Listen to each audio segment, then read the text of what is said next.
Louis Quilico was one of the leading operatic baritones of the 20th century. His sudden passing on July 15th, 2000 was a great loss to the musical world. Quilico performed at many of the world's great opera houses: Covent Garden, the Paris Opera, the Bolshoi, and the Vienna Staatsoper, to name only a few. He was a stalwart of the Metropolitan Opera, appearing nearly 300 times over 25 consecutive years. At the Met, he sang under the baton of James Levine, Zubin Mehta, Richard Bonynge and Claudio Abbado, and alongside tenors including Luciano Pavarotti, Placido Domingo, John Vickers and José Carreras, and sopranos Joan Sutherland, Renata Tebaldi, Renata Scotto, and Beverly Sills. Louis Quilico was an ideal interpreter of the great Italian and French composers, but it was his defining portrayal of Rigoletto, the hunchbacked jester in Verdi's tragic masterpiece, that won him international acclaim, as well as the nickname Mr. Rigoletto. He sang the role more than 500 times, the last being at the National Arts Centre in Ottawa in September of 1994. After his retirement from the operatic stage in 1998, he continued to perform, touring extensively with his wife, the celebrated pianist Christina Petrowska Quilico. Together they made 4 recordings and a teaching video, and collaborated on the book Mr. Rigoletto in Conversation with Louis Quilico. In this book, Quilico shared his views on singing, on opera, and on his signature role, Rigoletto. He also talked about his own personally devised vocal techniques, sharing them with a new generation of singers. What is missing in the printed version of these conversations is Quilico's own voice and his unique personality. In these recordings, we hear him speak in his own words, with his own voice, unfiltered and unedited. Speaking personally, baritone Louis Quilico, Mr. Rigoletto, in conversation with Christina Petrowska Quilico. In this conversation, Louis recalls some last-minute saves that turned into triumphs, and talks about working with conductors and about some of his favorite singers. I would like you to tell me the story about the old man at the Met. It was one of these evenings that was, I have to if I remember well, it was a wonderful evening for me, cynically, vocally, and everything. After we finished the performance, it took me a while to take off my costume, my makeup, and all that. And when I walked out, all of a sudden there was an old man waiting for me. And in the Met at that time, the corridor was wide open, and that was in January, and it was cold. And I said to him, "Excuse me, sir, why didn't you go in?" And he says, "Oh, I'm too shy, Mr. Quilico." Anyway, we kept on. All of a sudden, he says, "I wanted to talk to you, Mr. Quilico, because for me it's very important. I want you to know something, that the day I enjoy your performance, I was so much in the trance about it. It's so incredible that I always ask God, if ever He likes me, He should make sure that the day I have to die, I'm listening to one of your performances and sitting here at the Met. That would be the greatest way for me to die." I'll tell you one thing, I was speechless. I mean, it's a compliment, I took it, yes, but it's incredible that what I felt about it, it's how my performance can touch people sometimes. Was that a Rigoletto? Oh yes, oh yes. Everything I'm talking about now, it's only Rigoletto on this tape. And the standing ovation with Patanay? Well, the point is, you are used to do a performance and something happens, something doesn't happen. Anyway, one day, it was not my performance, and I always do like I do, 15 minutes before the performance, I call and I says, how's everything? They said, no worry, Mr. Quilico, and all that. And you don't really have to be at the Met, And that night, well, I said to myself, well, listen, being that I don't cover, I'm only covering, it's McNeil that was doing the performance. I says, there was nothing would go wrong, and he's going to finish the performance. I had organized that I was going to go and eat with some friends. About 9:05, the phone rang. I was supposed to go and eat with them about 9:30. The phone rang, and all of a sudden, I pick up the phone and I said, hello? And I heard there was a gentleman working in the office by the name of Larry Stair. He says, Louis. And when I heard Louis, I recognized his voice. There's a word that escaped me, and I don't know if it's nice to be said it on writing or anything. I says, oh, shit.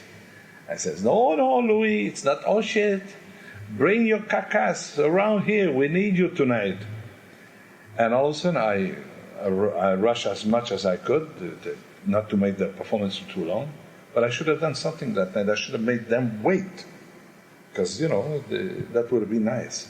Anyway, I started to sing, and I came on the second act. That is the Cortigiani and the Vendetta and all that. And all of a sudden, when I finished the Vendetta, in fact, I have that written black and white in the New York Times, that after the aria, it's never been seen at the Met that there would be a standing ovation. And believe it or not, I had a standing ovation that night, right after the Cortigiani. And that was quite doing.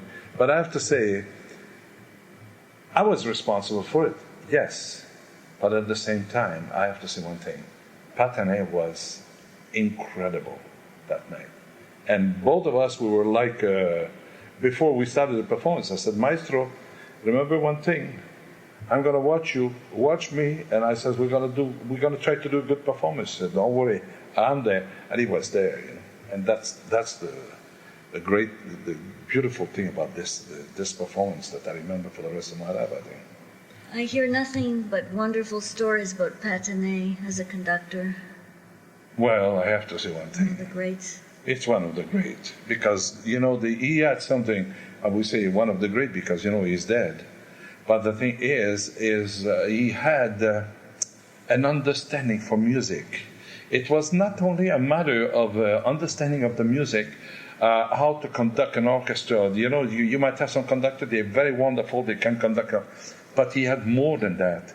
He knew so well the opera. He knew exactly every single word I was singing, that for him to give a drive or a dramatic effect or something like that, only a man like that practically can do that. I don't say there's not other conductor. There is other conductor, but he was one of the very special ones. Did he sing himself? No, he did not sing. But he came from a long-term musical family, because his father was a conductor before him. And I remember that he was telling me, he said, Louis, he said, when I started to study conducting, my father, all of a sudden, he taught me a lot. But one thing he said to me, he says, my dear, if you want to conduct, there's only one thing to do. Do exactly like the singers who are on the stage. Know the whole score by memory. And that's what he was doing.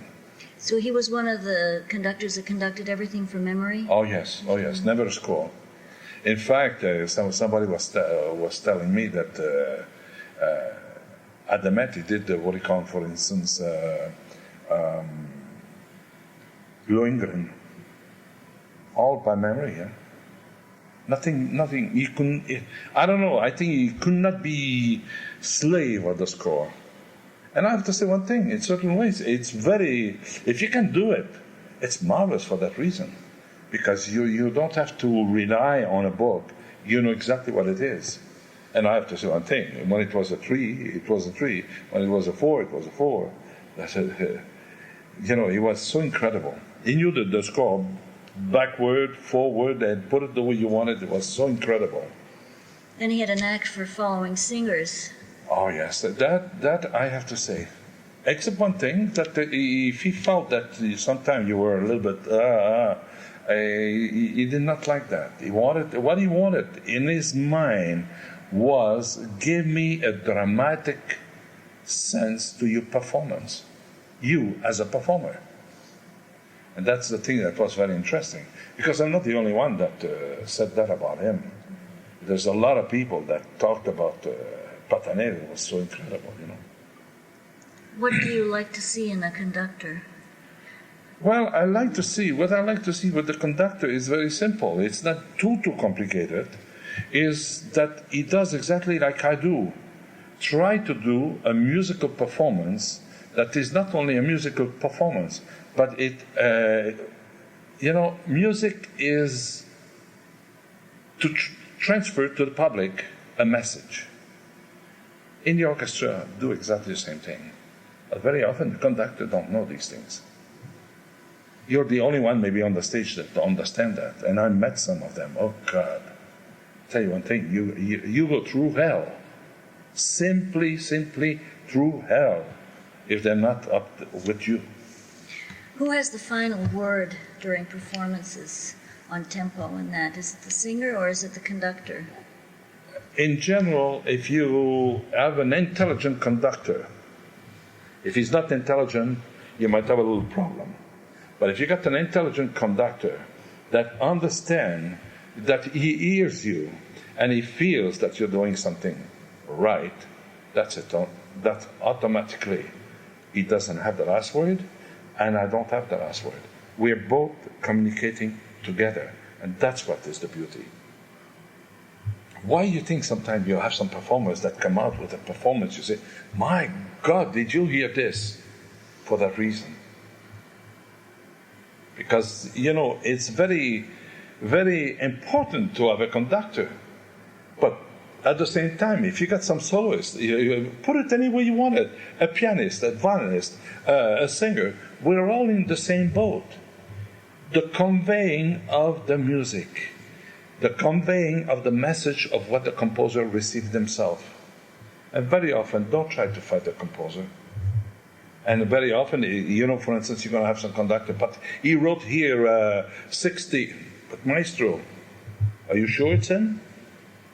Very often, even the conductor, even the composer himself, did not exactly understood the tempi that a certain piece should be. Did you ever have the experience where you are doing Rigoletto, for example, with a singer, and you and the other singers feel a tempo, but the conductor feels something else? Oh, God, yes. What happens? Well, I'm going to tell you one thing. I remember an experience I had of a conductor conducting for me a Rigoletto, and I think it's on the other side. Yeah. And the thing is, we came to the moment of the vendetta in the Rigoletto. And there is no human being in this world that can conduct a vendetta in 4. It's written 4. Verdi made a mistake there. Because it goes, dramatically, it's too demanding. Because it goes too fast. And when I saw like that, I went to see the director of the theater, and the conductor didn't want to abide to what I was asking him. And I know what I can deliver. You see, this is the point with a conductor. You have you have different singers. All of a sudden, you have a singer that sings Rigoletto this week, who's got much shorter breath than me. Maybe I sing a performance of Rigoletto, I got a long breath. Then all of a sudden one day I don't feel too well. All of a sudden I have to go faster. or slower or faster. It's depend on the artist, the temperament of the artist. And the temperament today, I would say something that I would say, for me, the artist is so well aware that you don't have to say to yourself, why am I fighting? Why am I fighting? But anyway, to come back to that conductor, I went to see the director, and I said to the director, I said, listen, if this man does the performance in 4, in the Vendetta, I said, you can be sure one thing, I'm going to finish before him, and that's going to be the end of the opera for me. I never really, maybe in my entire life, I protested to conductors that play me dirty trick like this. I was going to walk out. I'll tell you frankly, if that man would have done that, no way. Well, your reputation's on the line, and it's not your fault. You know, I don't go according to that. I go according, my reputation is, who cares about that? What for me is important is that performance. Because you see, my big problem, I call that a problem, when I do a performance, I always feel, for me, it's my last performance. And that's why I give everything I got, as much as possible, you know. Do you feel that the singers today that you're working with are more musicians than they were before? I mean, the day of the prima donna seems to be finished, where the singers were able to demand anything that they wanted. I mean, is it going back to where singers are really concentrating on the music rather than on their personalities and egos in general? I find the big tragedy today is conductors as well as director are not giving, they don't believe enough in the artists, because the artists are so much aware today. It's not like in 20 years ago. They're much more aware today, 20 years, 25, 30 years, during the time of Caruso and all that. But the thing is, they should be more understanding that we are not, excuse the expression, once upon a time, we used to say about the singer, cafon. That means not too intelligent, you know. They had a high note, while they would keep it with their hand up there. And the hand would come down before the note, you see. But the thing is, today the artists are very much like, if they're going to take a high note and they keep it, but they don't keep it as long as they used to in those times. They go according to a certain dramaticity. The importance of that note is why do you think the composer put it there? He put it there for one reason, to give an effect. And why not? Use it. It's like there was a thing that I remember. Caruso was conducting a Trovatore, if I remember well, and I forgot the name of the tenor. Was one of the great tenors of that era. And that's one thing Toscanini never liked to hear. High note, long, no way. And apparently that man had a fantastic high note, and he kept it and kept it and kept it. And somebody came to Toscanini after, and they said, Maestro, why did you let that singer keep the notes so long? And the answer of Toscanini was a very simple one. When you hear gold coming from a throat like that, enjoy it as much as possible. You know, that was another way to look at it. But today, the artists are not in that sphere no more. We're very well advised about that, you know. You study the score completely. Oh yes, from every angle you can look at it. Tell me about. I always say something very funny. I says, I know the score when I know the first word and I know the last word. Like Tosca is un. That's the first word, and the last word is ah.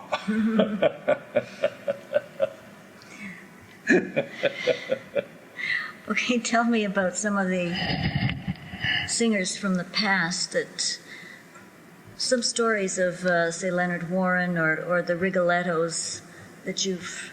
Well, I have to talk for the others. Unless you follow them or something like that. But for instance, myself, there was, for instance, I was at City Opera and I was rehearsing a Rigoletto with a tenor, not a well-known tenor, but it was a very good tenor. And all of a sudden, we're doing that rehearsal, and we're doing the last act, and comes the moment to sing La Donna Immobile, and our famous tenor is not there, And all of a sudden, waited, and all of a sudden I said to Maestro, come on, Maestro, play it. I'm going to sing it. I said, come on. I said, no, do me a favor, because I didn't want to wait, And all of a sudden I start to sing La Donna Immobile, in tonality and everything. And all of a sudden the tenor walks in, And he showed me, keep on going. And I kept on going. And I give the high note and everything, no problem, that was it. Anyway, he thanked me very much. The next day we have to do the performance. All of a sudden comes the moment of La Donna Immobile. Our poor tenor, all of a sudden, in his angle, he was cracking all over the place. I felt very sorry for that. But it was one of these things, Yeah. What's your vocal range, or what was it? My range, well, I have to say, when I was young, when I was not lazy, I have to say one thing. I used to sing to F above IC. I was not a tenor, I know that. But I used to go up there, wide open throat.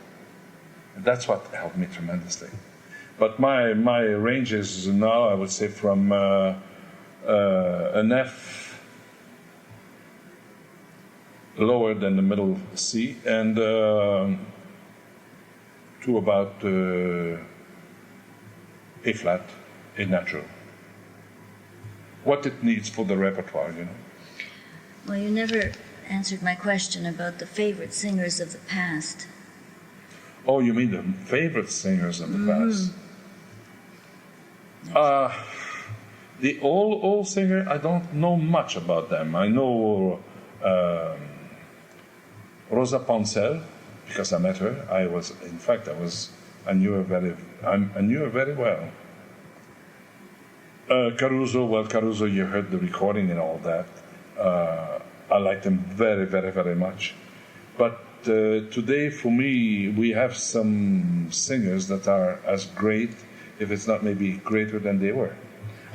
When I talk like this, I don't want people to accuse me of, I'm talking as a point of view as a technician. Because if you're going to start to talk about the quality of a voice, the interpretation of a voice, you might say, well, I prefer this by this artist. But as a technician, it's very different. And for instance, I always say, for me, one of the greatest tenors that I know of today is Luciano Pavarotti. Because Luciano, it's not a matter, yes, a lot of people, I know that there's a lot of people that don't like really Luciano. But what happened with Luciano, for instance, they would prefer Placido. But what happened, I'm talking as a technician, Luciano had a kind of a voice that nobody else ever had. That's including Mr. Caruso and everything. Because what I'm talking about, he had in his extension, vocal extension, so superior. He had practically, not an octave, but practically an octave higher than anybody else I knew. And that's the big difference. There were some others, they could do as well as he could do, but the voice was not as pretty as his voice, and was not appealing as much to the public as the one of Luciano. Well, it's nice to hear that fresh perspective, rather than the golden age of opera is dead and buried. Well, you always hear about this, the golden age, but I think I was born in the golden age of the voice. Because no matter what anybody would tell you, when you stand on the stage, you had a Leonard Warren, you had Mario Del Marco, Jussi Björling, Giuseppe Di Stefano, Tebaldi, and it's just to name a few, It was so incredible. And even today, there's still some of these voices, you know. And I have to say one thing. When they talk about the golden age, like in the time of Caruso, well, Caruso was a great artist, yes. There was a lot of other great artists. But you know, when you figure one thing, they used to sing maybe once a week. Today, they sing like mad. And they really have to be, what I figured today, that they have to be much more great master of their voice than in those years. Because, you know, when you think about Alfredo Kraus, you come up to a man who's 67. And I mean, the technique is still fabulous. You know, it's not to be compared as a Caruso, but it's another kind, it's another type of voice. Well, like Domingo, who travels every second day and still sings. That's sometimes I feel that's a little bit, excuse the expression, ridiculous, because it's practically wanting to commit suicide, you know, because that's very dangerous. Because it's not the voice that will not resist, it's your body that doesn't resist. I know for myself, I did a few experiences that way, singing 5 Rigoletto in 5 days in 5 different cities. What I mean by that, between Toronto and New York. I used to take the morning plane at 8 o'clock in the morning, every morning, because I had to do a Rigoletto in the other city. And I'll tell you one thing, I will not start that again. And I would not recommend that to nobody. Because physically, it creates problem mentally. Shall we stop? Moment. Okay. Met telecast and the letter. Explain to me what that's all about. Well, I have to say one thing. That was a very, very funny happening, because something else happened to me in the same condition. But that one was that I replaced a famous baritone at the Met, and it was a telecast. And I have a funny feeling that they forgot to take off the name of the other baritone, and all of a sudden, I sang the performance. And I would say approximately about 3 months later, all of a sudden I received a letter in my box at the Met. And the baritone said, Louis, you deserve that letter, and this is why I'm sending it to you, and I want you to enjoy it because it is true. And all of a sudden, I read the letter. It was a fan of this baritone, and she said, Mr. So-and-so, last night I saw the broadcast of Rigoletto. And I have to say one thing, I was so transported, because I have to say one thing, I never saw you acting so beautifully, and you never sang so beautifully in your life. And that, I have to say one thing, it was a great compliment. But the thing is, it was true. But the thing is, it was, in life, it's very beautiful to receive a check by the Metropolitan after the performance. But if you can receive one thing like that, or having the public give you your weight in gold because you did a good performance, you feel very good about it. I think it's very important, because the thing is, it's the applause is sometimes more important than the money you get. It says something for the baritone and the healthy atmosphere at the Met among baritones for him to have given you the letter. Oh yes. Well, I tell you one thing. You know, people are very human, are much more human than they used to be. You know, that I'm possibly sure. Maybe 35, 40 years in the time of Caruso, never a letter like that would have get to me. You know. But this one came to me. You know? Yeah, there might be a vendetta against you instead. Very often, you might be very surprised. Yes, I was doing Ballo Maschera once, and I did 4 performances, and on the 4th performance, all of a sudden there was a knock at the door, and I opened the door, and all of a sudden came the tenor of the evening, and all of a sudden he was older than me, I think, or he did not know my age. And he says, young man, With you, ballo maschera, never. Mai più lo canterò. Never I will sing it. We sang it after that because he was obliged to do it. But at that time he meant it, huh? Woo! Because I stole the show, you know. And I have to say one thing: it's very, if you are a good baritone and you do that opera, I feel sorry for the tenor and I feel sorry for the soprano because the airy too. Yeah. Mr. Verdi gave us a crown just with this opera. Now we'll get back to those operas.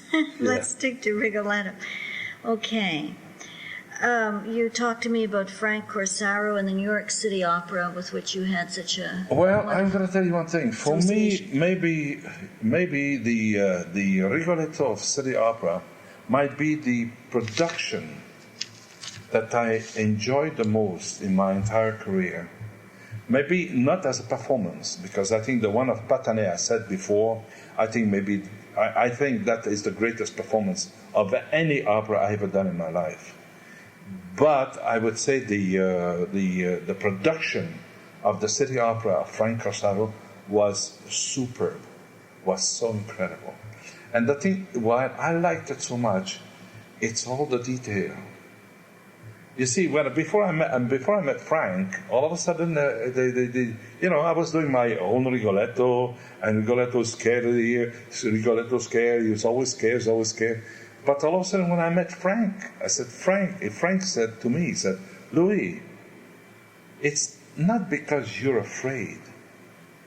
You realize, and that's the beauty it was. Like just a simple thing, for instance, in the first act, the only man that doesn't believe in the vendetta, because he's cursed by the old Monterone that comes in and cursed him, is the only one that, with Frank, he says, Louis, listen to me very carefully.